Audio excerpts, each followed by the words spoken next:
Hello. ठीक है।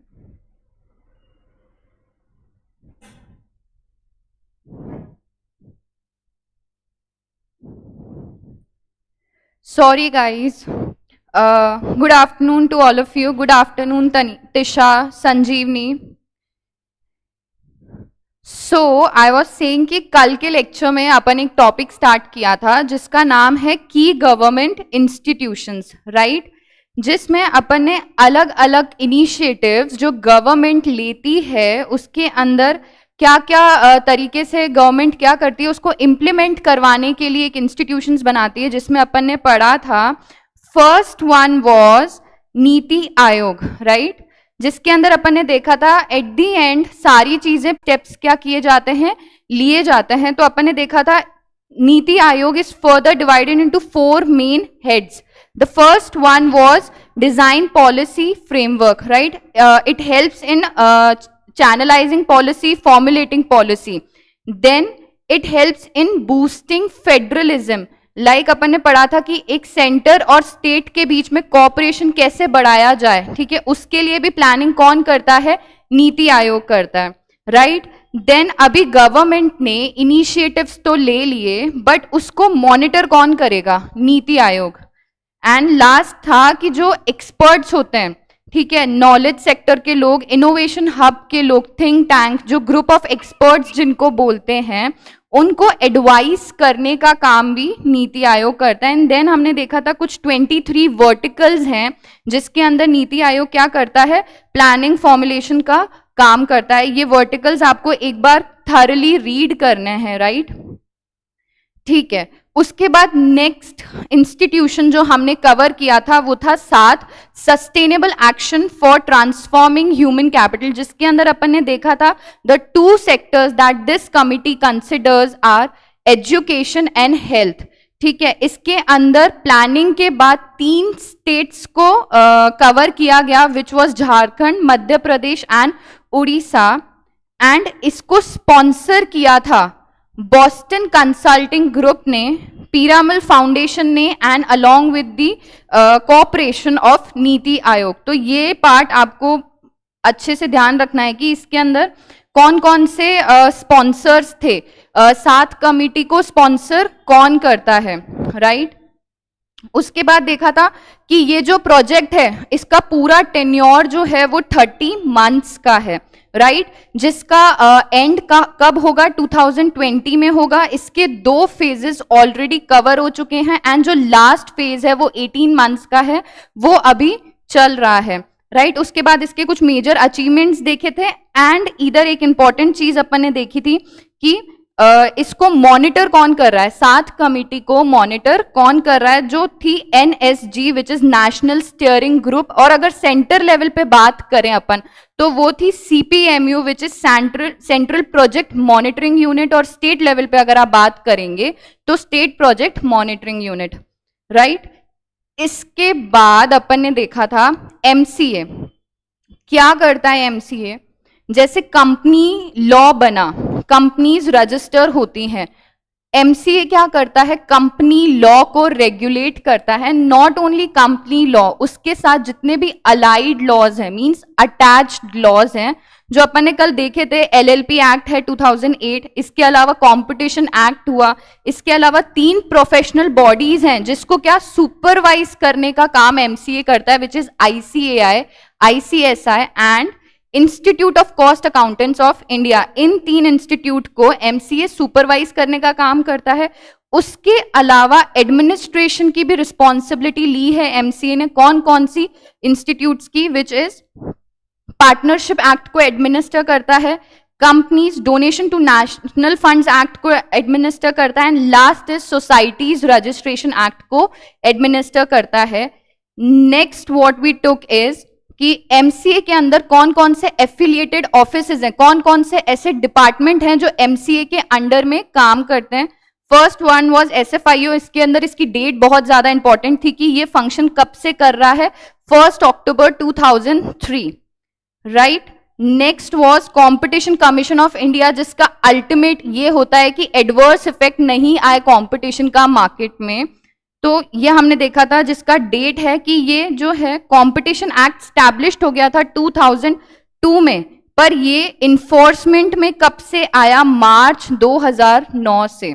Guys आपको डेट बहुत अच्छे से याद रखनी है, बिकॉज एमसीक्यू में जो डेट वाला सेक्शन होता है किसी भी चैप्टर के अंदर, वो बहुत ज्यादा इंपॉर्टेंट हो जाता है, राइट। एंड देन इसके बाद अपन ने देखा था कि कंपटीशन कमीशन ऑफ इंडिया जिस एक्ट के अंदर बना है, उससे पहले एक एक्ट हुआ करता था जिसका नाम था एमआरटीपी एक्ट, ठीक है। वो एक्ट जो था वो बहुत ज्यादा रिस्ट्रिक्टिव एक्ट था, कंपटीशन को बहुत ज्यादा रिस्ट्रिक्ट करता था rather than being facilitative. Traders के पॉइंट ऑफ व्यू से, कस्टमर्स के पॉइंट ऑफ व्यू से ना सोचते हुए ट्रेडिंग के ऊपर क्या करता था? रिस्ट्रिक्शन इंपोज करता था। इसलिए उसको आगे चल के क्या किया गया? अमेंड किया गया विद कंपटीशन एक्ट 2002, जिसका नोटिफिकेशन आया था 20 अगस्त 2009 को, और ये इफेक्ट में आया 1 सितंबर 2009 से। लास्ट अपन ने देखा था Indian Institute of Corporate affairs, and उसके बाद अपन ने देखा था सेबी। सेबी के अंदर जो है अपन ने देखा था कि सेबी जो है कब आया, सेबी स्टैब्लिश्ड कब हुआ? SEBI securities exchange board of India act 1992 के अंडर में स्टैब्लिश्ड हुआ। इसका हेडक्वार्टर जो था वो लोकेटेड था मुंबई में। इसके अलावा इसके 4 मेन ऑफिसेज हैं। कहाँ कहाँ पे 4 मेन ऑफिसेज थे वो अपन ने देखा था? New Delhi, Chennai, Kolkata and Ahmedabad, right. और अगर वन वर्ड में अगर सेबी के ऑब्जेक्टिव्स की बात की जाए, क्या करता है सेबी? इसके फंक्शंस हमने देखे थे कि सिक्योरिटीज को इशू करवाने में हेल्प करता है। सेकंड देखा था the sole aim was to protect the interest of stakeholders. अब स्टेक होल्डर्स में कौन कौन आ सकते हैं? लाइक ट्रेडर्स भी आ सकते हैं एंड इन्वेस्टर्स भी आ सकते हैं। थर्ड हमने देखा था कि फाइनेंशियल इंटरमीडियरीज होती हैं, जिसमें अपन ने देखा था मर्चेंट बैंक हुआ, बैंकर टू इशू हुआ, अंडरराइटर्स हुआ, जिसका मैंने आपको एक ग्लिम्स दिया था कि आपको अंडरस्टैंडिंग हो कि फाइनेंशियल इंटरमीडियरीज कौन होती हैं, जिसके साथ मिल के सेबी क्या करता है? फंक्शन करता है मार्केट में, right. Next, powers of SEBI. तो मैंने आपको कहा था जैसे ही इंडिया में लॉ, एक कानून को लाने के लिए लेजिस्लेटिव पावर दी गई है, ठीक है, कॉन्स्टिट्यूशन में, वैसा ही पावर, लॉ बनाने का power, but not relating to India, relating to capital market, ये पावर किसको दिया गया है? ऐसा क्वाजी पावर दिया गया है, क्वाजी लेजिस्लेटिव पावर दिया गया है किसको? सेबी को। क्वाजी का मतलब मैंने आपको बताया अलाइक, जैसा लेजिस्लेटिव पावर है वैसा ही लॉ बनाने का पावर किससे रिलेटेड? कैपिटल मार्केट से रिलेटेड, स्टॉक मार्केट से रिलेटेड किसको दिया गया है? सेबी को दिया गया है। इसके अलावा अपन ने देखा था जुडिशियल पावर भी दिया गया है। क्या आता है जुडिशियल पावर में? हमने कल देखा था कि जैसे सपोज कोर्ट होते हैं, सेशन कोर्ट हो गए, हाई कोर्ट हो गया, सुप्रीम कोर्ट हो गया, ठीक है, डिस्ट्रिक्ट कोर्ट्स हुए, ये सारे कोर्ट जैसे रेगुलेट होते हैं, जैसे फंक्शन करते हैं, राइट। कोई भी क्वेरल होता है, कोई भी आपको इशू है तो आप कोर्ट में जाते हैं, केस फाइल करते हैं, बट अगर कैपिटल मार्केट से रिलेटेड इशू होगा तो आप कहाँ जाएंगे? आप सेबी के पास जाएंगे, राइट। और ऐसे ही लास्ट क्वाजी एग्जीक्यूटिव पावर है सेबी के पास। मींस अगर आपने कोई लॉ बनाया है तो उसके एग्जीक्यूशन से रिलेटेड जितने भी इश्यूज आते हैं उसका पावर भी किसको दिया गया है? सेबी को दिया गया है, राइट। तो ये यहां तक अपन ने कल की क्लास में कवर किया था, जल्दी क्विकली रिवाइज कर दिया। सो द नेक्स्ट टॉपिक जिससे आज स्टार्ट करते हैं is Reserve bank of India. Just a second, इससे पहले वाले टॉपिक में कहीं पे भी किसी को कोई प्रॉब्लम है अभी तक?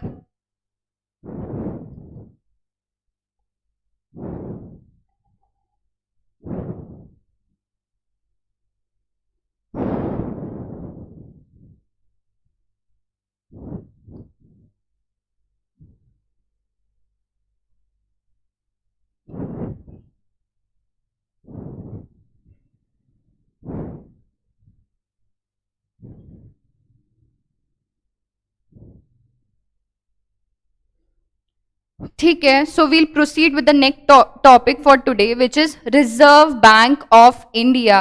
जिसको अगर समझना है तो आप इसको किससे एसोसिएट कर सकते हैं? आप इसको समझिए कि it is the biggest bank of India, या जिसको सेंट्रल बैंक के नाम से भी जाना जाता है, Reserve bank of India, right? So जब Reserve bank of India establish हुआ था, कहां पे स्टैब्लिश हुआ था? वो कलकत्ता में स्टैब्लिश हुआ था, जिसको उस टाइम कलकत्ता कहा जाता था, जिसको आज हम लोग किस नाम से जानते हैं? कोलकाता के नाम से जानते हैं. And later on where it was established in Kolkata, it shifted within 3 years to Mumbai. Means firstly headquarters जो थे वो स्टैब्लिश्ड हुए थे कोलकाता में, एंड देन 3 साल के अंदर वो ऑफिस जो था वो शिफ्ट हो गया कहां पे? मुंबई में.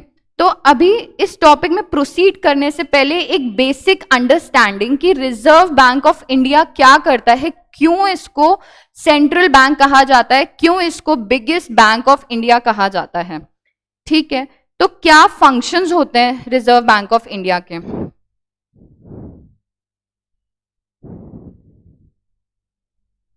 ठीक है, रिजर्व बैंक ऑफ इंडिया का फर्स्ट फंक्शन है it acts as a banker to bank.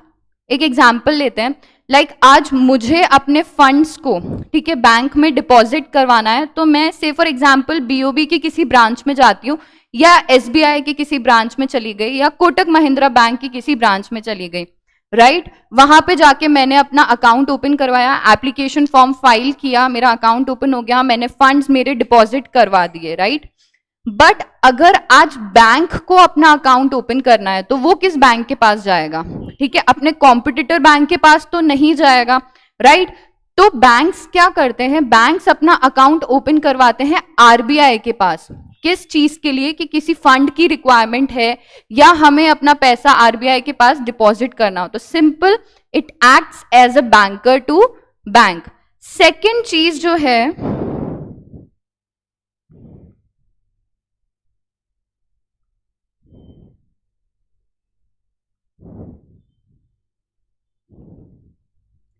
Second चीज जो है, इंटरेस्ट रेट्स को रेगुलेट करता है. आरबीआई क्या करता है? Time to time Indian economy को अंडरस्टैंड करके, इंडियन इकोनॉमी को स्टडी करके, इंटरेस्ट रेट्स जो होते हैं हर बैंक की, ठीक है, उसको क्या करता है? फ्लक्चुएट करता है. अब इसके इंटरेस्ट रेट के अलावा और भी फैक्टर्स हैं, जैसे एसएलआर या सीआरआर. क्या होता है एसएलआर? एसएलआर क्या होता है? एक statutory liquidity ratio. You must be aware about it कि बैंक्स का जो डिपॉजिट होता है, टोटल डिपॉजिट में से वो कितना पार्ट कैश में, गोल्ड में एज अ रिजर्व्स क्या कर सकते हैं? रख सकते हैं. उसको बोलते हैं एसएलआर रेशियो. ठीक है, उनके डिपॉजिट्स का कितना परसेंट कैश में रहना चाहिए, कितना परसेंट गोल्ड में रहना चाहिए, कितना परसेंट बॉन्ड्स में रहना चाहिए, ये स्पेसिफाई करता है आरबीआई. ठीक है, ऐसे ही कैश रिजर्व रेशियो ये क्या बोलता है? ये बोलता है कि तुम्हारे टोटल डिपॉजिट का कितना पैसा एज अ रिजर्व आरबीआई के पास रहना चाहिए. वो भी कौन डिसाइड करता है? आरबीआई डिसाइड करता है हर बैंक के लिए. तो आरबीआई क्या कर सकता है? Time to time SLR ratio, CRR ratio, इनको क्या कर सकता है? चेंज कर सकता है. इंटरेस्ट रेट्स को टाइम टू टाइम चेंज कर सकता है. इसके अलावा एक चीज होती है रेपो रेट. ठीक है, ये क्या रेट होती है? Repo rate is nothing but the rate of interest जिस पे सेंट्रल बैंक, कौन है सेंट्रल बैंक? आरबीआई, मनी देता है. किसको देता है? कमर्शियल बैंक्स को. अभी कमर्शियल बैंक्स में सारे बैंक्स आ जाते हैं. आप चाहे एसबीआई ले लो, बीओबी ले लो, जितने भी बैंक्स हैं वो सारे कमर्शियल बैंक्स में आ गए. तो आरबीआई जिस रेट पे कमर्शियल बैंक को पैसा देता है उसको बोलते हैं रेपो रेट.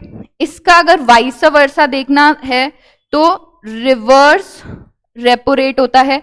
ये वो रेट होती है जिस रेट ऑफ इंटरेस्ट पे कमर्शियल बैंक्स अपने फंड को आरबीआई के पास पार्क करते हैं. ठीक है, आज कमर्शियल बैंक्स के पास एडिशनल फंड्स पड़े हैं.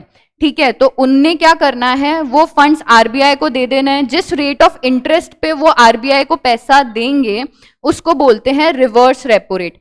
ठीक है, तो ये सारी चीजें कहाँ कवर होती हैं? ये सारी चीजें फंक्शंस ऑफ आरबीआई में कवर होती हैं.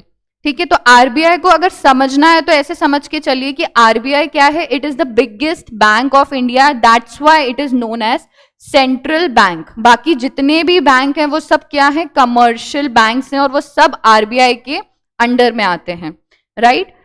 ठीक है, तो पढ़ते हैं इसे।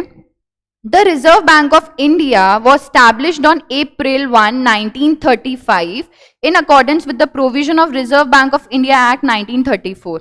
ठीक है साहब, Reserve Bank of India Act in 1934 उसके अंदर रिजर्व बैंक ऑफ इंडिया को स्टैब्लिश किया गया था। कब स्टैब्लिश किया गया था? अप्रैल 1, 1935। डेट इज इंपॉर्टेंट, कब स्टैब्लिश हुआ था? अप्रैल 1, 1935, राइट।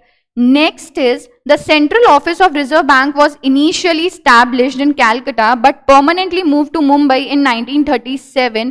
जैसा मैंने आपको बताया कि इनिशियली स्टैब्लिश्ड हुआ था तो कोलकाता में स्टैब्लिश्ड हुआ था, लेटर उसको शिफ्ट कर दिया गया। कहाँ शिफ्ट कर दिया गया? मुंबई में शिफ्ट कर दिया गया। The central office is where the governor sits and where policies are formulated. ठीक है, जो आरबीआई का गवर्नर होता है, ठीक है, जो पर्सन जो आरबीआई को क्या करता है, चला रहा है, सारे डिसीजंस आरबीआई से रिलेटेड ले रहा है, वो कहां पे बैठता है? वो बैठता है सेंट्रल ऑफिस में। और सेंट्रल ऑफिस कहां पर है? मुंबई में है। ठीक है, though originally privately owned, since nationalization in 1949 the Reserve Bank is fully owned by the government of India। ठीक है, क्या बोल रहा है ये कह रहा है कि जब आरबीआई आया था, नया नया स्टैब्लिश्ड हुआ था, तब तो क्या था, वो प्राइवेटली ओन्ड था। ठीक है, उसके अंदर जो स्टेक था वो प्राइवेट स्टेक था, पब्लिक का पैसा नहीं लगा हुआ था, it was privately owned. But जब नेशनलाइजेशन हुआ बैंक का, उसके बाद RBI is wholly owned by government of India. This is a very important point guys, कि originally it was privately owned but 1949 में जब नेशनलाइजेशन हुआ, RBI is wholly owned by whom? Government of India. The preamble of reserve bank of India describes the basic functions of reserve Bank as. Preamble means मैंने बताया था introduction वाला part. क्या बोलता है ये? To regulate the issue of bank notes and keeping of reserves with a view to securing monetary stability in India and generally operate the currency and credit system of the country to its advantage, to have a modern monetary policy framework to meet challenge of an increasingly complex economy, to maintain price stability while keeping the mind objective of growth। क्या क्या बोला इन्होंने? RBI printing of notes का काम कौन करता है? RBI ही market में मनी की मॉनेटरी पॉलिसी के अकॉर्डिंग प्रिंटिंग की कितनी रिक्वायरमेंट है, उस रिक्वायरमेंट को ध्यान में रखते हुए आरबीआई क्या करता है? करेंसी प्रिंट करता है और वो करेंसी क्या करता है? मार्केट में लेके आता है, राइट। बट ये सारी चीजें करने के बाद, मॉनेटरी स्टेबिलिटी होने के बाद, क्रेडिट और करेंसी सिस्टम को रेगुलेट करने के बाद, जो मेन ऑब्जेक्टिव वो जो रहता है ना, वो रहता है प्राइस स्टेबिलिटी रहे, मतलब बहुत ज्यादा भी महंगाई नहीं होए कि चीजें टाइम टू टाइम सिर्फ महंगी होती जा रही हैं, और मार्केट में ग्रोथ भी रहे। ठीक है, प्राइस स्टेबिलिटी भी हो, मींस बहुत ज्यादा महंगाई नहीं हो जाए, बट ऑब्जेक्टिव ये भी रहता है कि ग्रोथ भी मेंटेन रहे, डेवलपमेंट होता रहे। ठीक है, इसके अंदर ये सोल पर्पस नहीं बताता है या सोल ऑब्जेक्टिव नहीं बताता है आरबीआई का, but it is one of the main functions जो आरबीआई अंडरटेक करता है, लाइक कि क्या? प्रिंटिंग ऑफ नोट्स और बाकी सारी चीजें to regulate the market and boost the development, boost the economy with the objective of growth, right. ठीक है, अब अपन एक एक करके आरबीआई के फंक्शंस लेते हैं। ठीक है, क्या बोल रहा है ये? मॉनेटरी अथॉरिटी, जो मैंने ऊपर आपको बताया कि मॉनेटरी अथॉरिटी मींस जो इंटरेस्ट रेट्स हो गई, एसएलआर रेशियोज हो गए, सीआरआर रेशियोज हो गए, रेपो रेट्स हो गई, रिवर्स रेपो रेट्स हो गई, ये सारी चीजें मॉनेटरी अथॉरिटी में आ जाती हैं। ये क्या बोल रहा है? पढ़ते हैं। Formulates, implement and monitors the monetary policy. Time to time RBI क्या कर रहा है? पॉलिसीज को बना रहा है, उनको इंप्लीमेंट भी कर रहा है, एंड देन इंप्लीमेंट होने के बाद क्या कर रहा है? मॉनिटर भी कर रहा है कि भाई हमने पॉलिसी जैसे फॉर्मुलेट की थी, जैसी पिक्चर हमने देखी थी, क्या एंड रिजल्ट वैसा है या नहीं है, right.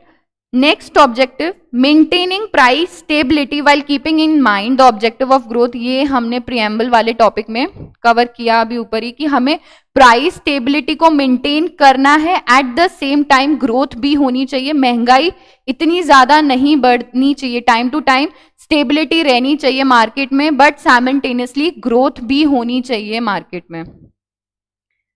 Next is regulator and supervisor of financial system prescribes broad parameters of banking operations within which countries banking and financial system functions. Broad parameter is area, मतलब आप किस पर्टिकुलर सेगमेंट में, किस पर्टिकुलर चीज तक आप वो चीजें कवर कर सकते हैं। फॉर एग्जाम्पल कि बैंक कितने परसेंट पे लोन देगा, बैंक कितना लोन दे सकता है, ठीक है।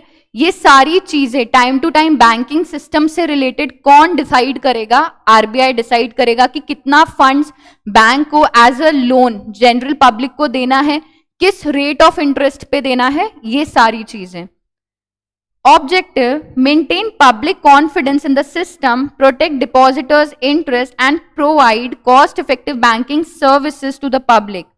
पर्पस क्या है आरबीआई के होने का, कि आज आगे चल के कोई भी बैंक अगर फ्रॉड करता है, ठीक है, इंसॉल्वेंट होता है, तो आरबीआई क्या है, एज अ बैकबोन हर बैंक के पीछे खड़ा है, ताकि जो जनरल पब्लिक है, ठीक है, उनका confidence towards the banking system क्या हो, हिले नहीं।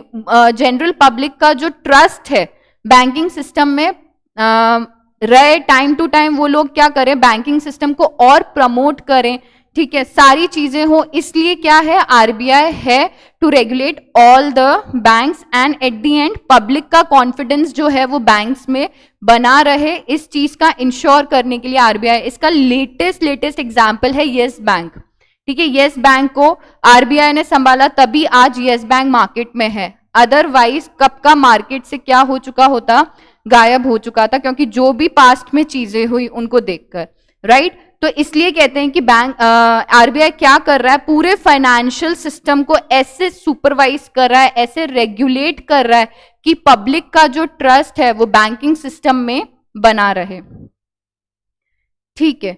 Manager of foreign exchange, manager of foreign exchange management act 1999। अभी हर कंट्री का एक फॉरेन एक्सचेंज रिजर्व होता है। एग्जाम्पल, अगर आज कोई कंट्री से फॉर एग्जाम्पल इंडिया बहुत ज्यादा इंपोर्ट करती है, तो वो जो फॉरेन एक्सचेंज रिजर्व है वो क्या टाइम टू टाइम कम होता जाएगा, और एक ऐसा टाइम आएगा कि वो रिजर्व कहां पहुंच जाएगा, जीरो पे। तो ऐसा ना हो, इस चीज को इंश्योर करता है RBI, right. Objective, to facilitate external trade, and external trade means import export and payment and promote orderly development and maintenance of foreign exchange market in India। Time to time policies formulate करता है RBI कि कितना आपको import करना है, कितना export करना है, कितना फॉरेन करेंसी रिजर्व्स रहना चाहिए, बियॉन्ड दिस लिमिट ये रिजर्व नहीं जाना चाहिए। ये सारी पॉलिसी कौन फॉर्मुलेट करता है, आरबीआई करता है, राइट, ठीक है। Issuer of currency issues and exchange or destroys currency and coins not fit for circulation, ठीक है।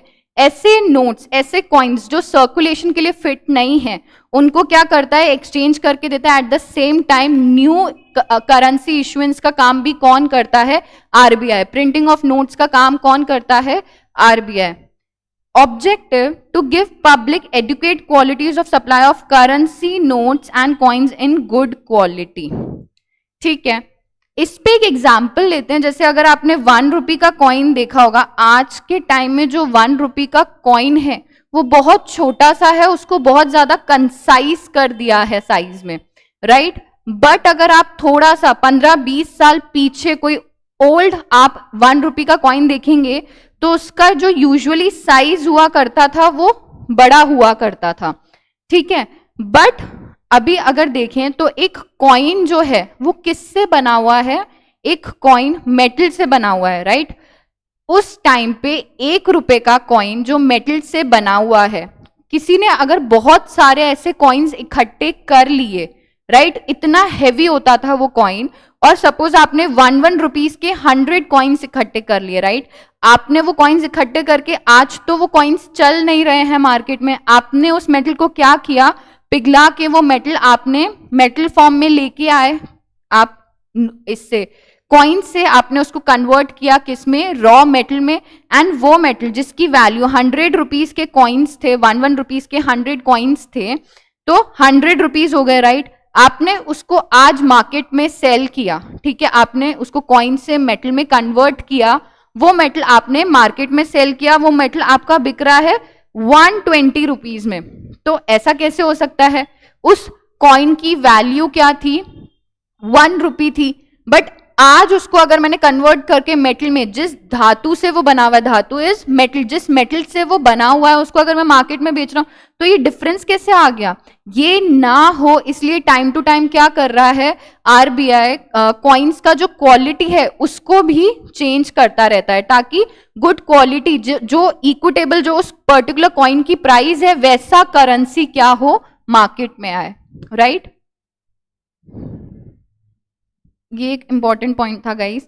Next is developmental role, performs a wide range of promotional functions to support national objectives, ठीक है, एक development का भी काम RBI क्या करता है, regulator and supervisor for payment and settlement system, introduces and upgrades safe and efficient modes of payment system in the country to meet the requirement of public at large। जैसे आज internet banking time to time technology के साथ upgrade करके RBI क्या कर रहा है, internet banking को और ज्यादा प्रमोट कर रहा है। जैसे आप देखेंगे आज ये इतने जी पे, फोन पे हुआ, पेटीएम हुआ, ये सारे पेमेंट फैसिलिटेटर्स ऐप जो भी हैं, जो भी पोर्टल्स हैं, ये सब किसके रेगुलेशन से चल रहे हैं, सब आरबीआई के रेगुलेशन से चल रहे हैं। इसका ऑब्जेक्टिव क्या बोलता है, maintain public confidence in payment and settlement system. तो ऐसा कोई भी पेमेंट पोर्टल मार्केट में नहीं होगा जो आरबीआई के अंडर में नहीं होगा, राइट। ऐसा इसलिए है कि बैंक्स को तो आरबीआई रेगुलेट कर रहा है, बट अगर ये प्राइवेटली ओन्ड, ठीक है, जी पे हुआ, फोन पे हुआ, और बहुत सारे ये पेमेंट पोर्टल ऐप हैं, अगर आरबीआई इनको रेगुलेट नहीं करेगा तो मार्केट में क्या फ्रॉड्स होने के बहुत ज्यादा चांसेस हैं। इसलिए क्या होता है, आरबीआई इन सारे पेमेंट गेटवेज को क्या करता है, कंट्रोल करता है, मॉनिटर करता है, एडमिनिस्टर करता है, ताकि पब्लिक का जो कॉन्फिडेंस है वो पेमेंट और सेटलमेंट सिस्टम्स में क्या रहे, बना रहे, ठीक है। Next point is related functions में क्या बोल रहा है, बैंकर टू द गवर्नमेंट। ऊपर मैंने आपको एक चीज बताई थी, banker to bank, which was like कि बैंक को अगर अपना अकाउंट ओपन करना है तो बैंक्स क्या करेंगे, गवर्नमेंट के पास जाते हैं, सॉरी बैंक्स क्या करते हैं, आरबीआई के पास जाते हैं, राइट। अभी फर्स्ट में ये क्या बोल रहा है, बैंकर टू बैंक्स तो अपन ने देख लिया, बैंकर टू गवर्नमेंट क्या होता है। अभी एक एग्जांपल लेते हैं, जैसे सेंट्रल अपना जो सेंटर स्टेट के जितने भी टैक्सेस कलेक्ट होते हैं, गवर्नमेंट के पास वो पैसा आता है टैक्स के फॉर्म में।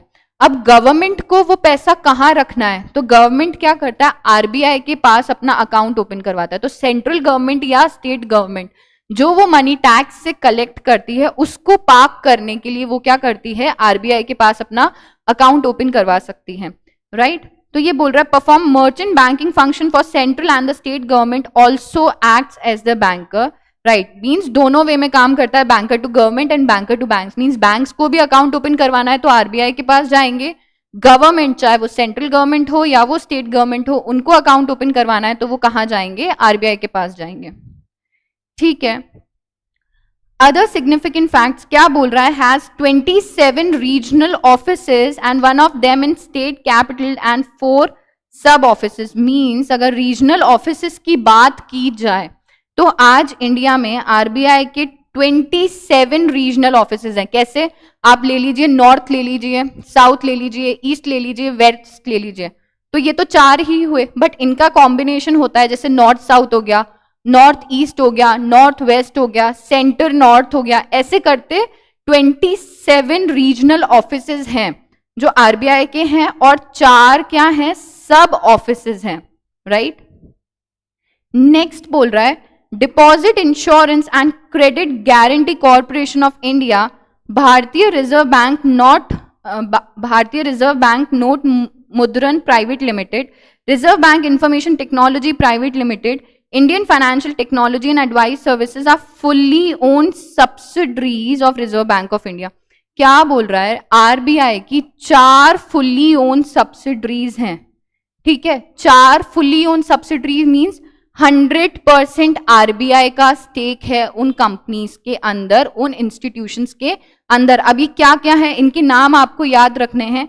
DICGC है, देन BRB NMPL है, then Reserve Information technology private Limited है, and Indian financial technology and Affiliated Services है।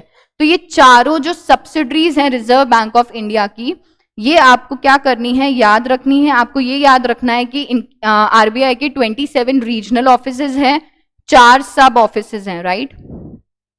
हैज 6 ट्रेनिंग एस्टैब्लिशमेंट्स, 3 नेमली, मतलब 6 हैं जिसमें 3 के नाम यहां लिए गए हैं।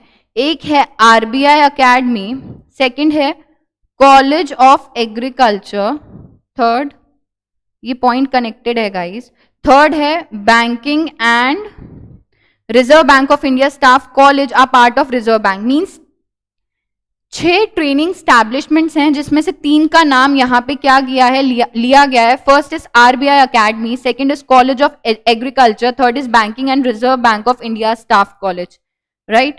नेक्स्ट बोल रहा है other are autonomous such as national institute for bank management, Indira Gandhi institute for development research, institute for development research in the banking technology, ठीक है। ये 3 पॉइंट्स आपको गाइस वेरी इंपॉर्टेंट, आपको ये चीज याद रखनी पड़ेगी एमसीक्यू पॉइंट ऑफ व्यू से। नेक्स्ट क्या बोल रहा है, ठीक है, आरबीआई हमने कवर किया। नेक्स्ट कौन सी बॉडी है, insolvency and Bankruptcy Board of India. अपन ने शायद फर्स्ट चैप्टर जो एंटरप्रेन्योरशिप सिनेरियो से स्टार्ट किया था, वहां पे मैंने आपको एक ब्रीफ इंट्रो दिया था आईबीसी एक्ट 2016 का। अभी आईबीसी एक्ट को कौन लेके आया, it is insolvency and Bankruptcy Board of India, ठीक है। क्या बोलता है ये देखते हैं। The Insolvency and Bankruptcy Board of India was established on 1st October 2016 under the Insolvency and Bankruptcy Code, ठीक है। IBBI को IBC कोड के अंदर क्या किया गया, स्टैब्लिश किया गया। It is a key pillar of ecosystem responsible for implementation of code that consolidates and amends the laws relating to reorganization and insolvency resolution, corporate persons, partnership firms, ठीक है। एक चीज देखते हैं यहाँ पे क्या बोल रहा है। अभी सपोज आज देखते हैं एक कोई भी इंसॉल्वेंट हुआ, राइट। अभी इंसॉल्वेंट होने वाली एंटिटी अगर कंपनी है तो, राइट, और एलएलपी है तो ये किसके पास जाएंगे, इनके लिए हायर अथॉरिटी कौन होगा। अगर कंपनी है और एलएलपी है तो कोई कंपनी इंसॉल्वेंट हो जाती है या कोई एलएलपी फर्म जो है वो इंसॉल्वेंट हो जाती है, तो ये किसके पास जाएंगे, एनसीएलटी के पास जाएंगे, विच is National Company law tribunal, right. और अगर ऑन दी अदर हैंड कोई पार्टनरशिप फर्म है या कोई इंडिविजुअल है, ठीक है, ये इंसॉल्वेंट हो जाते हैं, ठीक है, तो ये किस अथॉरिटी के पास जाएंगे, DRT। ये चीज गाइज यहाँ पे नहीं दी हुई है, मैं आपको एक ब्रीफ इंट्रो दे रही हूं ताकि आपको ये जो कंटेंट है इस पैराग्राफ में उसकी थोड़ी सी अंडरस्टैंडिंग हो।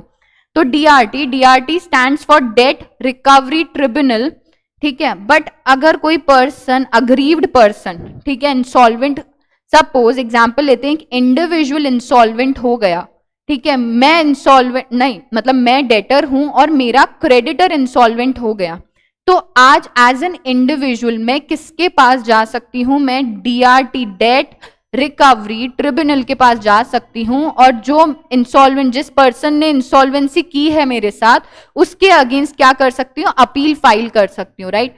बट अगर डीआरटी के डिसीजन से मैं सेटिस्फाइड नहीं हुई, ठीक है, मुझे उनका डिसीजन समझ में नहीं आया, तो आगे एक और अथॉरिटी है DRAT, जहां मैं क्या कर सकती हूँ, फर्दर अपील फाइल कर सकती हूँ। जैसे होता है ना, अगर आप डिस्ट्रिक्ट कोर्ट के जजमेंट से सेटिस्फाइड नहीं होते हैं तो आप स्टेट कोर्ट्स में जाते हैं, फिर हाई कोर्ट हो गया, देन हाई कोर्ट से सुप्रीम कोर्ट हुआ, राइट। ऐसे ही अगर मैं DRT से सेटिस्फाइड नहीं हूं तो मैं DRAT के पास जाऊंगी, which is date recovery appellate tribunal. ऐसे ही अगर कंपनी और LLP है, वो NCLT के पास जाती है, which is National Company law Tribunal, और NCLT के डिसीजन से सेटिस्फाइड नहीं है तो वो जा सकते हैं NCLAT के पास, which is National Company Law Appellate Tribunal. तो यहां पे ये क्या बोल रहा है, ये बोल रहा है इट इज अ की pillar of the ecosystem responsible for implementation of the code that consolidates and amends the law relating to reorganization and insolvency resolution of corporate person, partnership firms and individual in a time-bound manner for maximization of the value of assets of such person to promote entrepreneurship, availability of credit and balance in interest of all the stakeholders। ये क्या बोल रहा है, अभी IBC act 2016 तो आ गया, but जब वो इंप्लीमेंट हो रहा है तो उसके लिए एक रेगुलेटरी अथॉरिटी कौन है। जैसे कंपनीज एक्ट के लिए रेगुलेटरी अथॉरिटी इज MCA, ऐसे ही इंसॉल्वेंसी एंड बैंक्रप्सी एक्ट के लिए regulatory authority is insolvency and bankruptcy board of India. वो क्या करता है, टाइम टू टाइम लॉज बनाता है, रूल्स बनाता है, रेगुलेशंस बनाता है फॉर रीऑर्गेनाइजेशन। जैसे आप आगे एग्जीक्यूटिव में पढ़ेंगे कि अगर कोई भी कंपनी, कोई भी पार्टनरशिप फर्म या कोई भी इंडिविजुअल इंसॉल्वेंट होता है तो IBC एक्ट के अंदर स्टेप्स लिए जाते हैं रूल्स रेगुलेशंस को फॉलो करके कि उस पर्सन से अमाउंट की रिकवरी कैसे हो, ताकि क्या चीज बनी रहे, बिजनेस की सस्टेनेबिलिटी बनी रहे, इंटरेस्ट जो है स्टेक होल्डर्स का, लाइक कस्टमर्स का, सप्लायर्स का, गवर्नमेंट का, वो मेंटेन रहे। वो ये चीज इस पैरा में बोलना चाह रहे हैं, right. It is a unique regulator, regulates a profession as well as processes। अभी processes तो हमको पता है कि अगर इंसॉल्वेंसी हुई IBC एक्ट के अंदर तो उसको किस तरीके से सॉल्व करना है, उसका प्रोसेस कौन बनाता है, इंसॉल्वेंसी एंड बैंक्रप्सी बोर्ड बताता है। बट यहाँ पे प्रोफेशन की भी बात करी जा रही है, तो IBBI के अंदर जो होती हैं कुछ एजेंसीज बनाई जाती हैं, IBBI इसके अंदर एजेंसीज बनाई जाती हैं, IPA जिसको बोला जाता है इंसॉल्वेंसी प्रोफेशनल एजेंसीज, ठीक है। इसके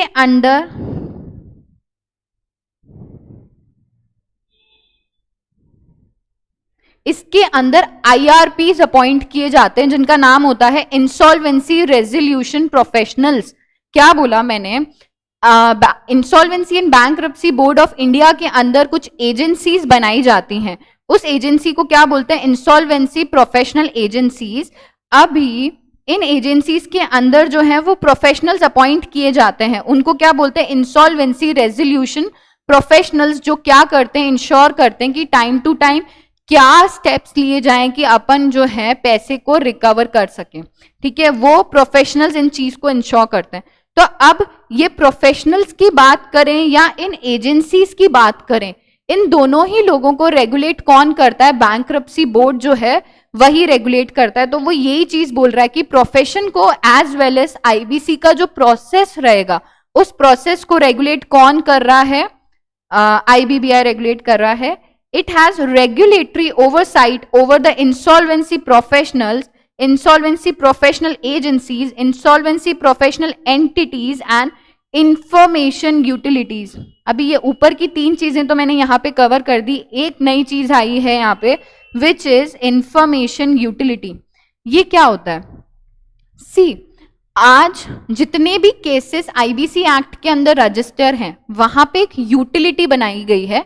ऐसे समझिए कि एक तरह का पोर्टल है जहां पे जितने भी लोग इंसॉल्वेंट हुए हैं, आईबीसी एक्ट के अंदर आए हैं, उससे रिलेटेड सारा डेटा वहां पर है कि कितना अमाउंट ड्यू था, इतने टाइम में कितना अमाउंट इन्होंने पे कर दिया है, कितना अमाउंट बाकी है। तो वो सारी इंफॉर्मेशन कहां पे दी गई है, वो इंफॉर्मेशन यूटिलिटी पे दी गई है। इसको भी कौन रेगुलेट कर रहा है, इसको भी कौन मॉनिटर कर रहा है, IBBI, right. It writes and enforces rules for processes, namely corporate insolvency resolution, corporate liquidation, insolvency, individual insolvency resolution and individual bankruptcy under the court। मतलब ये बोल रहा है कि प्रोसेसेस बताता है, किससे रिलेटेड प्रोसेस बताता है, कॉर्पोरेट मींस कंपनी के अंदर इंसॉल्वेंसी हुई है तो उसको सॉल्व करने के लिए। अगर कोई company means corporate liquidation means कोई कंपनी का इंसॉल्वेंसी सॉल्व नहीं हो पाया तो एंड पार्ट क्या रहता है, एंड पार्ट इज कंपनी को लिक्विडेट करो, उससे जो भी पैसा आएगा सारे स्टेक होल्डर्स को पैसा पे करो, राइट। तो ये बोल रहा है कि जितने भी प्रोसेसेस हैं कॉर्पोरेट इंसॉल्वेंसी रेजोल्यूशन, इंसॉल्वेंसी को सॉल्व करने से रिलेटेड, या कॉर्पोरेट लिक्विडेशन से रिलेटेड, या इंडिविजुअल इंसॉल्वेंसी रेजोल्यूशन से रिलेटेड, या इंडिविजुअल बैंकरप्सी से रिलेटेड, ये सारी चीजों के लिए जो रूल्स हैं वो आईबीबीआई बनाता है। It has recently been tasked to promote the development of and regulate the working and practices of insolvency professionals। ये चीज मैंने बोली, जितने भी insolvency resolution professions होते हैं वो कैसे काम करेंगे, किस चीज को फॉलो करेंगे, क्या करना है उन्हें insolvency को सॉल्व करने के लिए, और अगर सॉल्व नहीं कर पाते हैं तो क्या होगा आगे, ये सारी चीजों के जवाब कौन देता है, आईबीबीआई जवाब देता है, ठीक है। It has also been designated an authority under the company's register valuer and valuation rules 2017 for regulation and development of profession of valuers in the country। See, अभी कोई कंपनी थी वो इंसॉल्वेंट हो गई, राइट। आईबीसी के अंदर हमने case file किया, बट वो इंसॉल्वेंसी क्या हो रही है, रिजॉल्व नहीं हो पा रही। कंपनी तो कहती है मेरे पास पैसा ही नहीं है, पे कहां से करूं, राइट। तो लास्ट स्टेजेस की कंपनी को लिक्विडेट करो। अभी कंपनी को अगर आप लिक्विडेट करते हो, राइट, तो आप कंपनी के एसेट्स को डिस्पोज करोगे, ठीक है। आपको एसेट्स को डिस्पोज अगर करना है तो किस वैल्यू पे करना है, राइट, वो वैल्यू कौन बताते हैं, रजिस्टर्ड वैल्यूअर्स बताते हैं। तो आईबीबीआई बोलता है कि ये जो रजिस्टर्ड वैल्यूअर्स हैं या जो भी लोग वैल्यूएशन करते हैं उनको कैसे मैंडेटरी रजिस्टर्ड होना चाहिए लिक्विडेशन की वैल्यूएशन करने से पहले, ये सारी चीजें भी कौन रेगुलेट करता है, आईबीबीआई रेगुलेट करता है, ठीक है। So this finishes with the insolvency and bankruptcy board of India. इसके अंदर कोई डाउट है,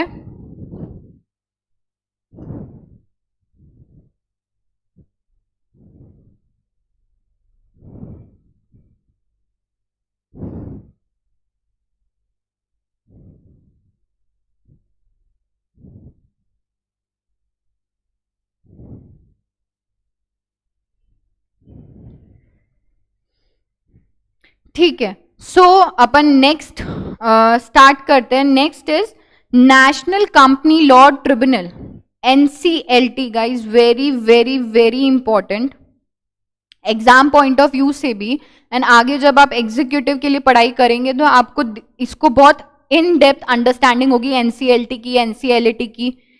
तो देखते हैं इसको क्या बोल रहा है ये। अभी एनसीएलटी नाम क्या है, national Company law tribunal, means नाम से ही इंडिकेट हो रहा है कि कंपनी लॉ से कुछ तो भी क्या है, रिलेटेड है।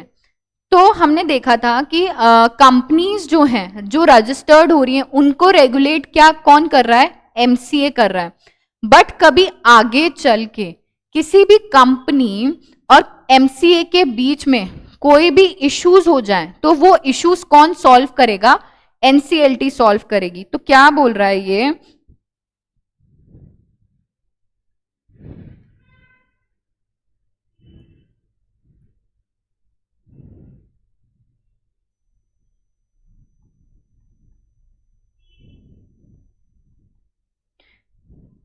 कंपनी एंड एमसीए के बीच में कोई भी इश्यूज हो जाए, कोई भी डिस्प्यूट्स हो जाए, उन डिस्प्यूट्स को रिजॉल्व करने के लिए वो किसके पास जाएंगे, एनसीएलटी के पास जाएंगे, ठीक है।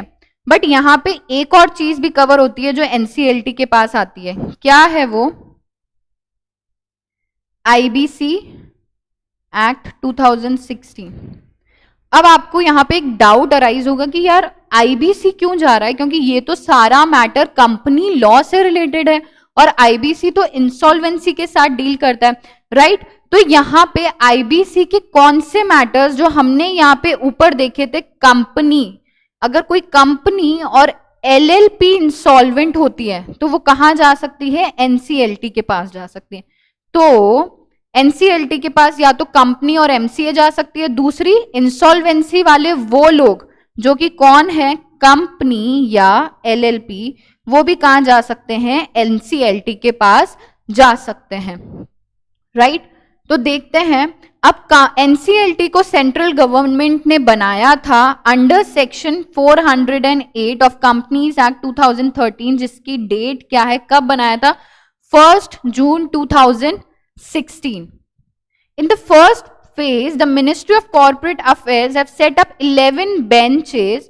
Benches means आप ब्रांच समझ लीजिए, 11 एमसीए की जो 11 ब्रांचेस थी वो बनाई गई। एक प्रिंसिपल ब्रांच थी, principal means main branch, head office जिसको बोलते हैं अपन, मेन ब्रांच बनाई गई at New Delhi and 10 branches at New Delhi, ठीक है। 11 बेंचेस बनाई गई जिसमें से एक प्रिंसिपल बेंच, प्रिंसिपल ब्रांच जो थी वो न्यू दिल्ली में थी। इसके साथ साथ 10 जो बेंचेस थी वो भी न्यू दिल्ली में थी, Ahmedabad, Allahabad, Bengaluru, Chandigarh, Chennai, Guwahati, Hyderabad, Kolkata and Mumbai. These benches will be headed by the president and 16 judicial members and 10 technical members at different location. क्या बोल रहा है ये, जितनी भी 11 बेंचेस बनाई गई, इन बेंचेस को कौन रेगुलेट करेगा, कौन हेड करेगा, इनके ऊपर ओवरसीइंग कमिटी कौन होगा, तो एक प्रेसिडेंट होगा जो इस सारी चीज की जिम्मेदारी लेगा कि इन बेंचेस में, इन ब्रांचेस, इन ऑफिसेज में सारे काम ढंग से हो रहे हैं, ये कौन इंश्योर करेगा, एक प्रेसिडेंट होगा। इसके अलावा बेंच के अंदर 16 जुडिशियल मेंबर्स होंगे, राइट, और कुछ टेक्निकल लोग भी होंगे, तो वहां पे 9 टेक्निकल लोग होंगे। तो ये फिगरेटिव पार्ट आपको ध्यान रखना है कि अगर एनसीएलटी की कोई बेंच बनती तो 11 बेंचेस बनी थी, जिसमें से प्रिंसिपल बेंच जो थी वो दिल्ली में थी, उसके अलावा 10 बेंचेस और थी दिल्ली, इलाहाबाद और जो भी यहाँ पे लोकेशंस दी गई।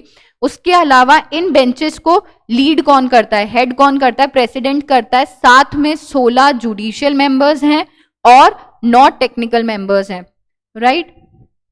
Company law tribunal is the outcome of Eradi committee, very important.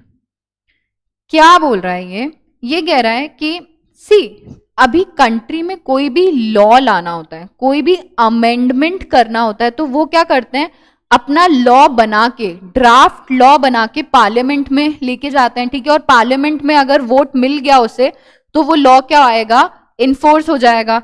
तो ऐसे ही लॉज, ऐसे ही जो ऑर्गेनाइजेशन जो इन सब चीजों के लिए काम करती हैं, वो कमिटीज बनी हुई हैं जो टाइम टू टाइम कुछ ना कुछ प्रपोज करती रहती हैं, नई नई चीजें लाती रहती हैं विद द चेंजिंग टाइम। तो ऐसे ही कोई कमिटी हुआ करी होगी जिसका नाम क्या था, इराडी कमिटी। उस कमिटी ने क्या किया था, प्रपोज किया था एनसीएलटी को क्या करना चाहिए, फॉर्म करना चाहिए। NCLT was intended to be introduced in the Indian legal system in 2002 under the framework of Companies Act 1956.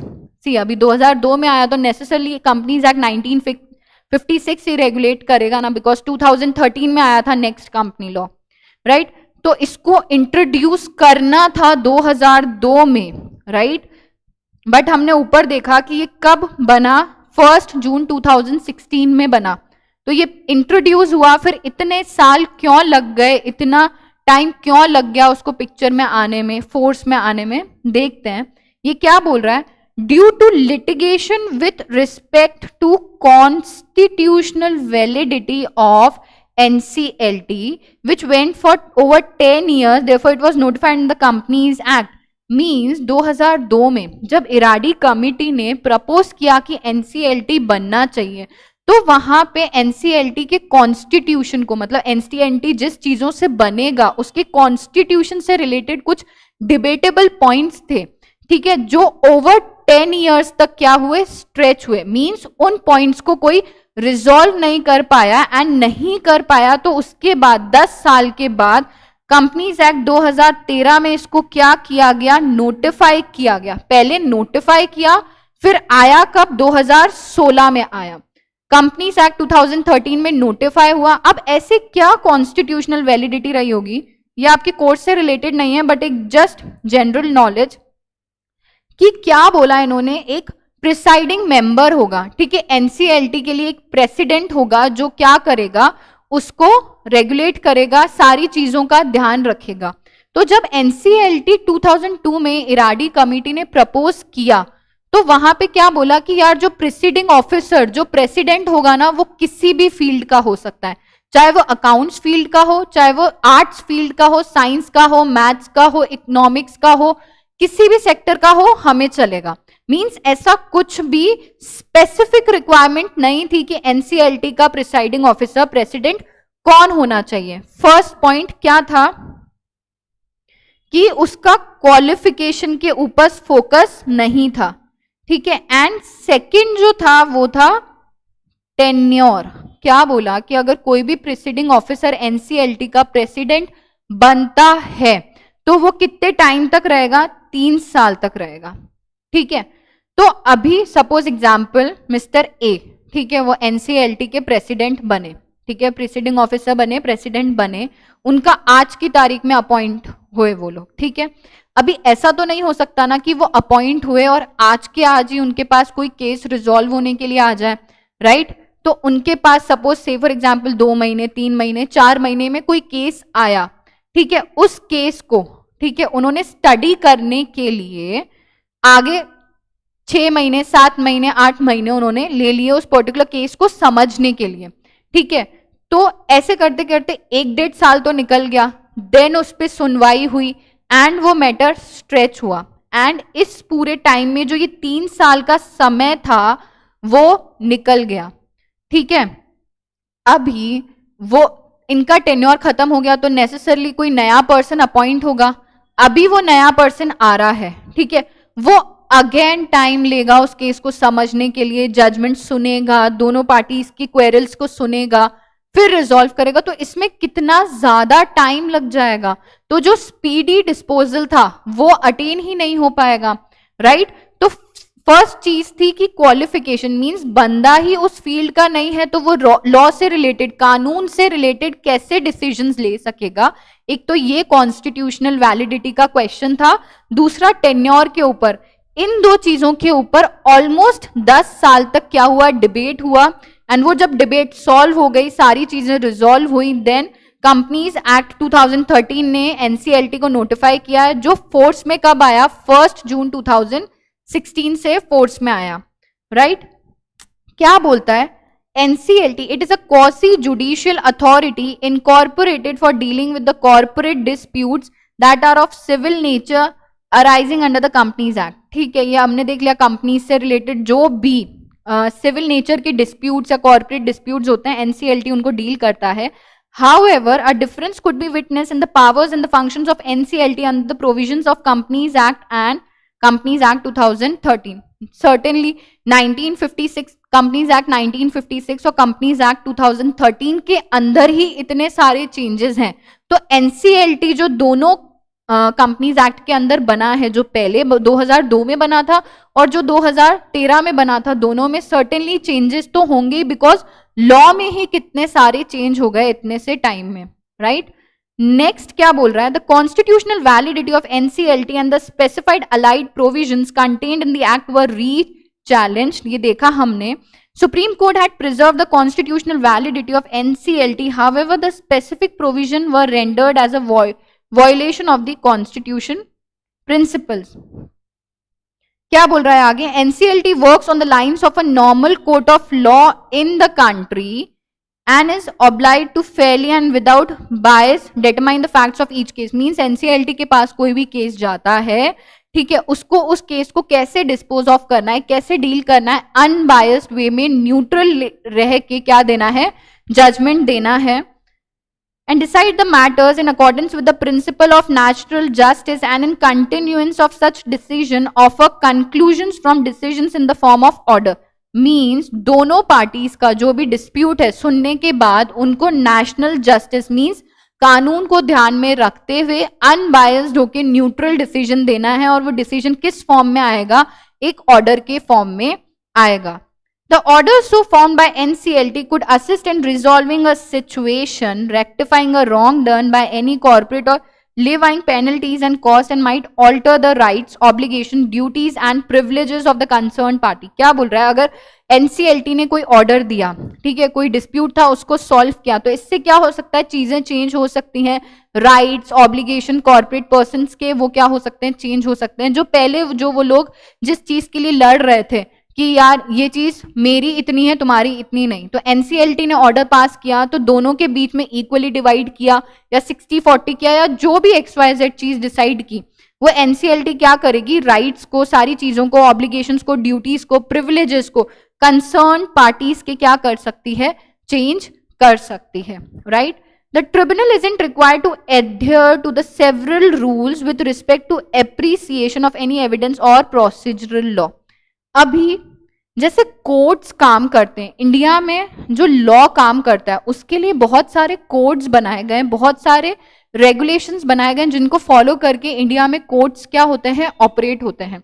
But जो एनसीएलटी आया, जिसको क्वाजी जुडिशियल पावर दिया गया, उसको स्पेसिफिकली बोला गया कि आपको उन रूल्स को, उन रेगुलेशंस को जो कोर्ट्स फॉलो कर रहे हैं, आपको उन्हें फॉलो करने की जरूरत नहीं है. आपके लिए हमने स्पेशल एनसीएलटी रूल्स 2016 बनाया है. आपको इन रूल्स को फॉलो करके क्या करना है, जजमेंट देना है, ऑर्डर पास करना है. आपको वो प्रोसीजरल लॉ को फॉलो करने की जरूरत नहीं है. राइट. तो ये हमने देखा एनसीएलटी का थोड़ा सा इंट्रोडक्शन. आगे ये किस बारे में बात कर रहा है, आगे ये एनसीएलटी के मेजर फंक्शंस के बारे में बात कर रहा है. राइट. तो ये देख लेते हैं क्या बोल रहा है. Major function, registration of companies. See, यहां पे पहले अपन ने देखा था कि कंपनी को रजिस्टर होना है तो वो किसके पास जाती है, एमसीए के पास जाती है. उसकी रूल्स गाइडलाइंस को फॉलो करके कोई भी कंपनी क्या होती है, रजिस्टर होती है. बट यहाँ पे एनसीएलटी के फंक्शंस में रजिस्ट्रेशन की बात क्यों हो रही है, देखते हैं क्या बोलता है ये. The New Companies Act 2013 has enabled questioning the legitimacy means legality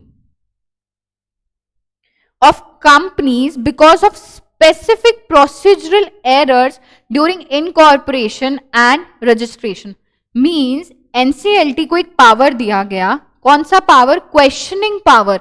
किससे रिलेटेड क्वेश्चनिंग, जब कोई कंपनी इनकॉर्पोरेट हो रही थी, रजिस्टर हो रही थी, और जिन जिन प्रोसेसेस को फॉलो करके उस कंपनी को क्या होना था, रजिस्टर होना था, उसके अंदर कोई चीजों से रिलेटेड अगर एनसीएलटी को डाउट है तो वो क्या कर सकती है, क्वेश्चन कर सकती है कि ऐसा क्यों किया आपने, या आपने जब ये रजिस्टर किया या आप इनकॉर्पोरेट हुए तो आपने पर्टिकुलर ये चीज किस तरीके से कर दी, गलत तरीके से कर दी, ये एरर है, इस चीज के लिए हम आपसे कोई भी क्वेश्चन कर सकते हैं, और अगर वो गलत होता है तो उसको क्या करवा सकते हैं, सही करवा सकते हैं. Right. Next it says NCLT has been empowered in taking several steps from cancelling the registration of a company to dissolving a company. Means register करवाने का काम तो MCA के पास ही है, बट NCLT को एक एड ऑन बेनिफिट दिया गया. फर्स्ट बेनिफिट क्वेश्चनिंग से रिलेटेड दिया गया कि उसकी जो इनकॉर्पोरेशन के टाइम पे कोई भी प्रोसीजर्स में कुछ एरर लगा तो वो क्या कर सकते हैं, आप क्वेश्चनिंग कर सकते हैं. प्लस एड ऑन स्टेप्स भी दिए गए. क्या एड ऑन बेनिफिट्स दिए गए कि आप किसी कंपनी को, किसी कॉर्पोरेट पर्सन का रजिस्ट्रेशन भी कैंसिल कर सकते हैं, किसी कंपनी को क्या करवा सकते हैं, डिसॉल्व करवा सकते हैं. Right. The tribunal could even render the liability or charge of members to unlimited. With approach, NCLT can deregister any company, repeat करा, in specific situation where the registration certificate has been obtained by the wrongful or illegal manner under section 7 subsection 7 of the Companies Act 2013. Means आपने अगर धोखाधड़ी से कुछ गलत चीजों को follow करके या रॉन्गफुल मैनर में, इलीगल मैनर में आपने क्या किया, आपने कंपनी को रजिस्टर किया, आपने रजिस्ट्रेशन करवाया. राइट. तो एनसीएलटी के पास पावर है, वो क्या कर सकता है, उसको डी रजिस्टर कर सकता है, राइट। तो रजिस्ट्रेशन ऑफ कंपनीज, इससे कंफ्यूज नहीं होना है कि एमसीए करता है रजिस्टर्स, यहाँ पे एनसीएलटी को क्या दिया गया है, कुछ एड ऑन बेनिफिट दिया गया है, right. Next point is transfer of shares. NCLT is also empowered to hear grievances of rejection of companies in transfer of shares and securities under section 58 and 59 of the act, which were at the outset under the purview of company law board.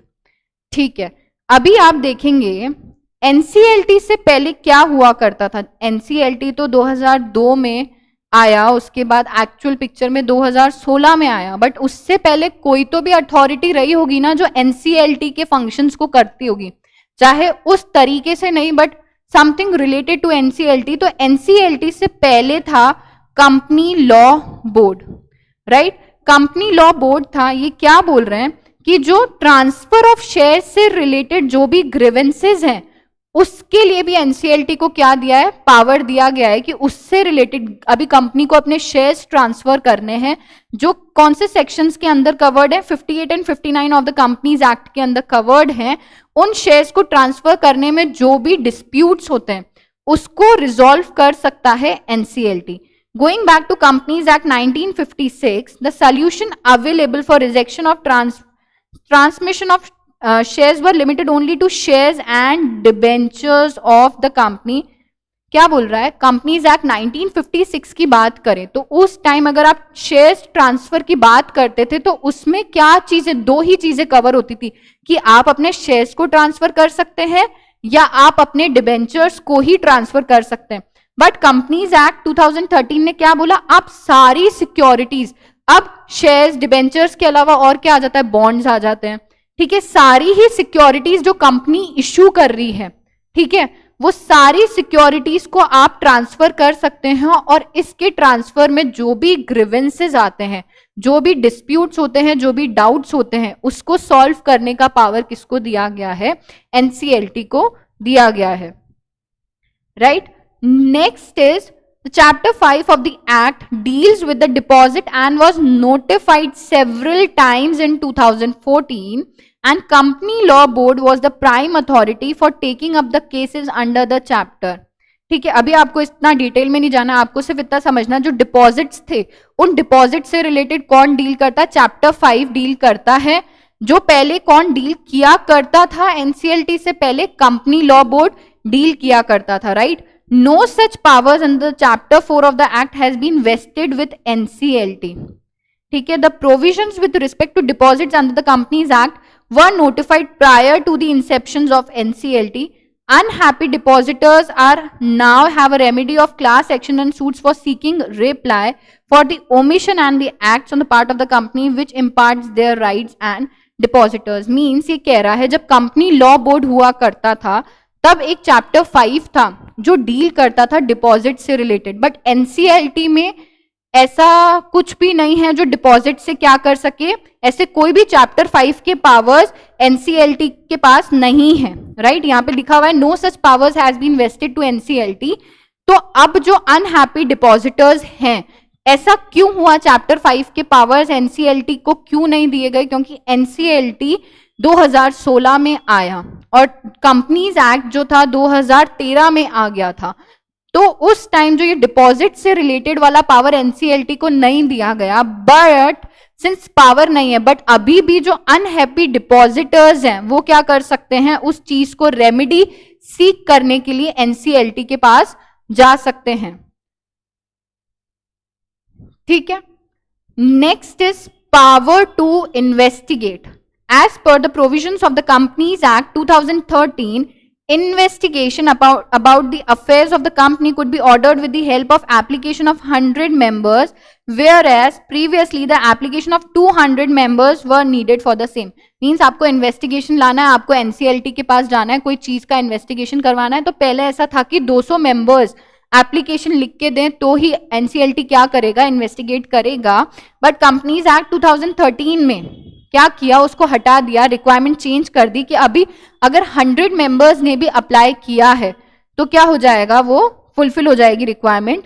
Moreover, if a person who isn't related to the company and is able to persuade NCLT about the presence of condition for ordering an investigation, then NCLT has a power for ordering an investigation. Means पहले तो क्या 200 लोग apply करते थे, फिर 100 लोग हो गए. इसके अलावा ऐसा कोई पर्सन जो कंपनी से रिलेटेड नहीं है, ठीक है, वो भी क्या कर सकता है, एनसीएलटी के, और उसको कंपनीज के अंदर होने वाली चीजों के बारे में पता है, तो भी वो क्या कर सकता है, इन्वेस्टिगेशन के लिए अप्लाई कर सकता है. ऐसा पहले नहीं था, बट कंपनीज एक्ट 2013 ने ये चीज भी चेंज की है कि कोई पर्सन जो कंपनी से रिलेटेड नहीं है but he is aware that certain things that are going with in the company are not right, तो वो क्या कर सकता है, इन्वेस्टिगेशन परसुएट, इन्वेस्टिगेशन स्टार्ट करवा सकता है by making an application to the NCLT. An investigation which is ordered by the NCLT could be conducted within India or anywhere in the world. Means NCLT के पास investigation के लिए एक case आया, ठीक है, अब वो कहाँ पे कंडक्ट कर सकते हो, NCLT इंडिया में भी कर सकता है या इंडिया के बाहर भी कर सकता है अगर इन्वेस्टिगेशन से रिलेटेड कोई काम है तो. The provisions are drafted for offering and seeking the help from court and investigation agencies of foreign countries. ठीक है, अगर आप आउटसाइड इंडिया जाके इन्वेस्टिगेशन कर रहे हैं तो फॉरेन कंट्रीज के जो भी इन्वेस्टिगेशन एजेंसीज हैं वहां वो भी आपको क्या करेंगे, हेल्प करेंगे. Right, next is freezing assets of a company. The NCLT isn't just empowered. NCLT isn't just empowered to freezing the assets of the company for using them at a later stage when the company comes under investigation or scrutiny. Such investigation could also be ordered on request of others in a specific conditions. Means अगर आपने कोई investigation की है, ठीक है, तो आप NCLT के पास सिर्फ यही पावर नहीं है कि वो आपके एसेट्स को फ्रीज कर दे, बट वो क्या कर सकता है, इसके अलावा फर्दर इन्वेस्टिगेशन भी कर सकता है.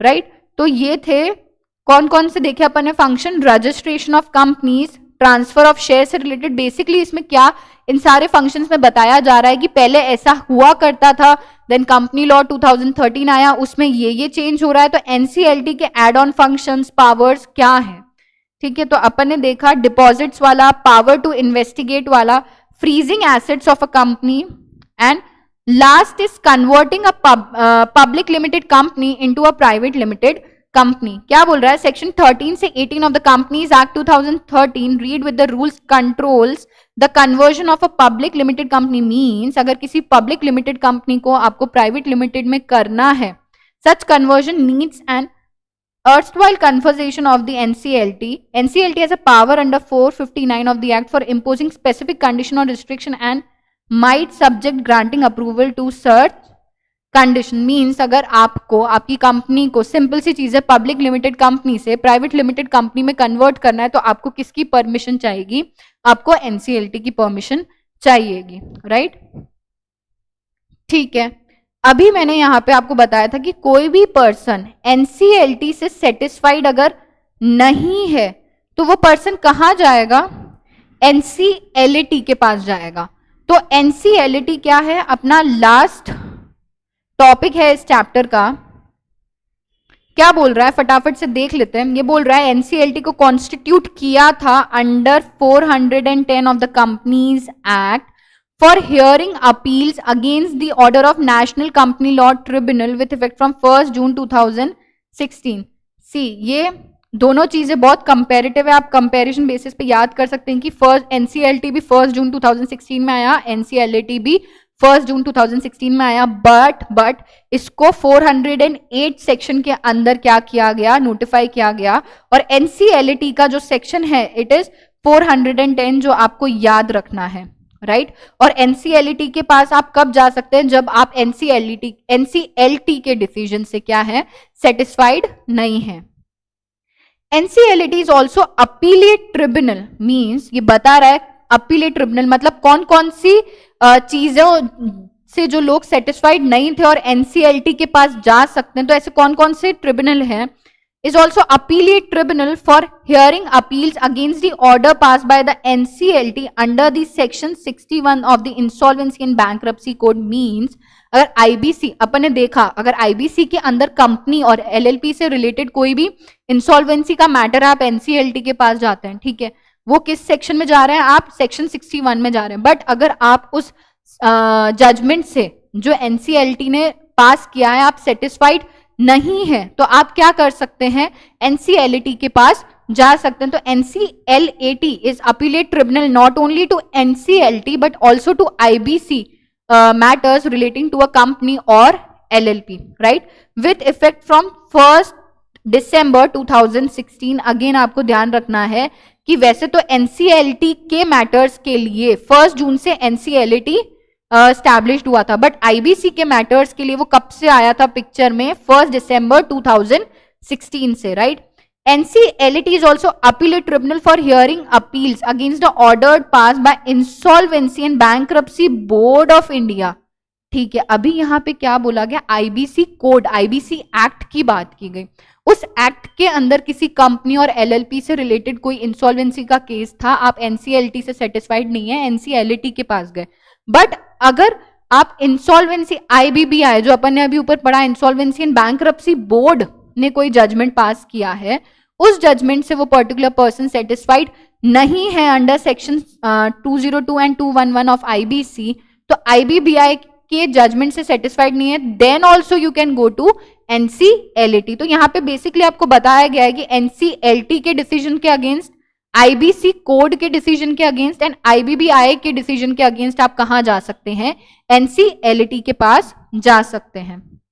ठीक है, आगे ये बोल रहा है NCLT is also appellate tribunal to hear and dispose of appeals against any direction issues और decision passed by the Competition Commission of India, mean CCI. Commission, competition act से रिलेटेड अगर कोई जजमेंट्स थे जो कॉम्पिटिशन कमीशन ऑफ इंडिया ने पास किया, आप satisfied नहीं है, आप एनसीएलटी के पास अपील फाइल कर सकते हैं as per the amendment bought to section 410 of the companies act by section 172 of the finance act 2017 with effect from, जैसे मैंने आप पे ऊपर बताया आईबीसी कोड से रिलेटेड आप एनसीएलटी के पास कब से जा सकते हैं, 1 दिसंबर 2016 से जा सकते हैं।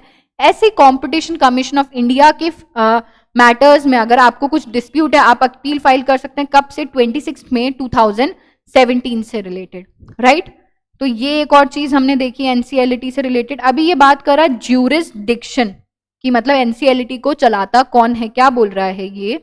The national Company Law Appellate tribunal is headed by the chairperson and consist of not more than 11 members. NCLT के अंदर भी देखा था हमने 11 मेंबर्स थे, देन 16 जो थे जुडिशियल मेंबर्स थे, नॉन टेक्निकल मेंबर्स थे। वैसे ही यहाँ पे ये बोल रहा है it consist of members not more than 11 members, right. It is a higher law governing forum than NCLT. The appellate tribunal, here the appeal files against the tribunal court order. The appeal can be placed within 45 days from the date on which NCLT announces its decision.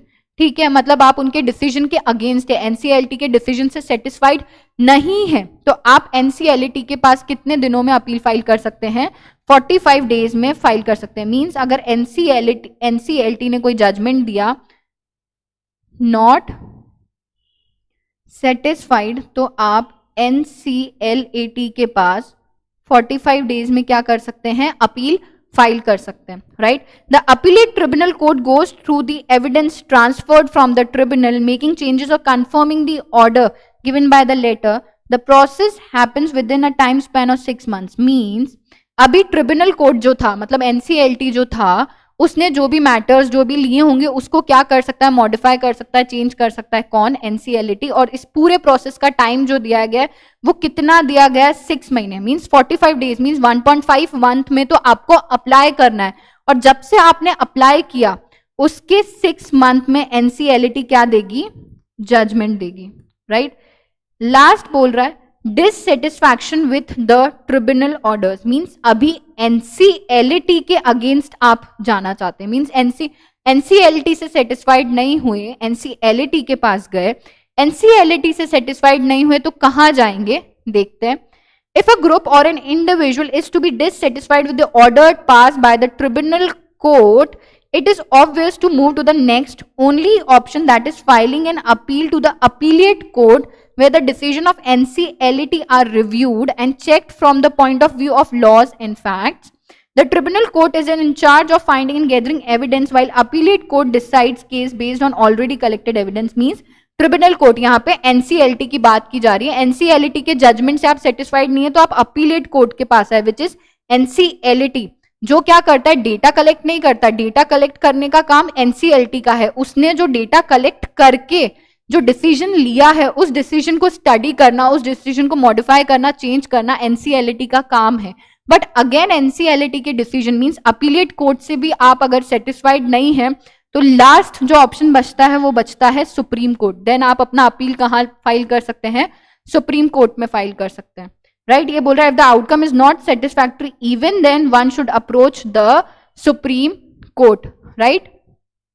ठीक है, तो आज अपन ने RBI से start किया, then IBBI करा, then NCLT करा and NCLT करा। तो ऐसे करके 4 की गवर्नमेंट इंस्टीट्यूशंस हमने आज लिए, 4 कर लिए, टोटल 8 है इस चैप्टर में। इसके एमसीक्यूज एक बार क्विकली देख लेते हैं, क्या बोलता है। Insolvency and bankruptcy board was established on 1 October, जो हमने देखा था।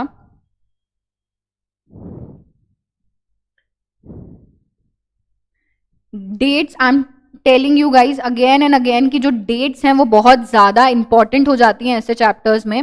विच of the following is not the affiliated office of Ministry of Corporate Affairs, तो एसएफआईओ हमने देखा था Competition Commission, Indian Institute of Corporate Affairs, certainly Central Statistic Office, right. National Company law tribunal is the outcome of Eradi committee.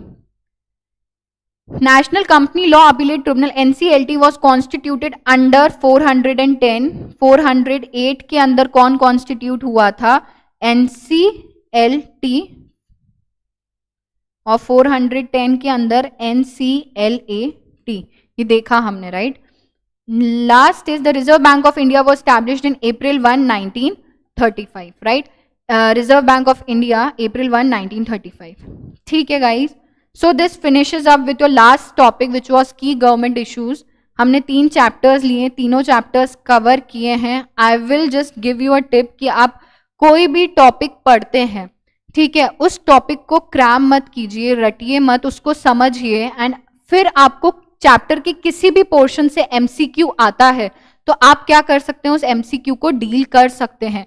And बस थोड़े से efforts कहाँ पे जरूरत होते हैं, डेट्स में, कोई फैक्चुअल डेटा हो गया, कोई स्पेसिफिक कमिटीज के नाम हो गए जो आपको याद करने हैं, वो तो सर्टेनली आपको याद करना है। बाकी फिगर्स, जैसे इससे वाले पहले वाले चैप्टर्स में अपन ने बहुत सारे फिगरेटिव पार्ट पे स्टडी किया था, तो वो आपको नहीं करना है। मैंने एक स्पेसिफिक 8 या 10 फैक्टर्स थे कुछ जिसका मैंने आपको बताया था, वो जरूर आपको याद करना था। बाकी फैक्चुअल डेटा, डेट्स वगैरह से रिलेटेड मैंने आपको हर जगह पे इंपॉर्टेंट मार्क करवाया है। आपकी कोई क्वेरीज हैं तो आप प्लीज मुझे बताइए, अपन वो सॉल्व कर देते हैं and then we'll wind up with the session today, right.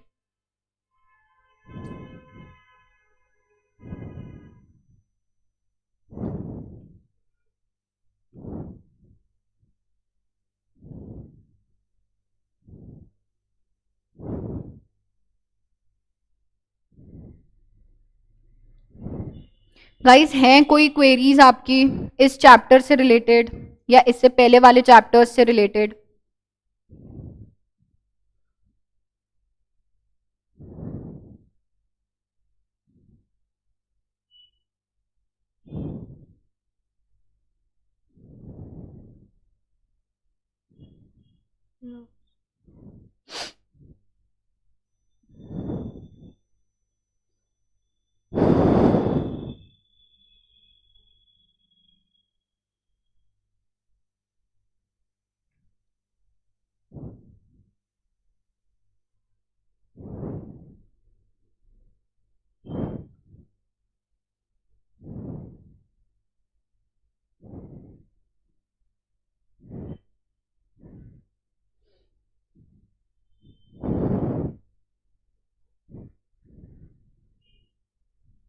ठीक है guys, so I think I should wind up this session and we have completed all the 3 chapters of business environment.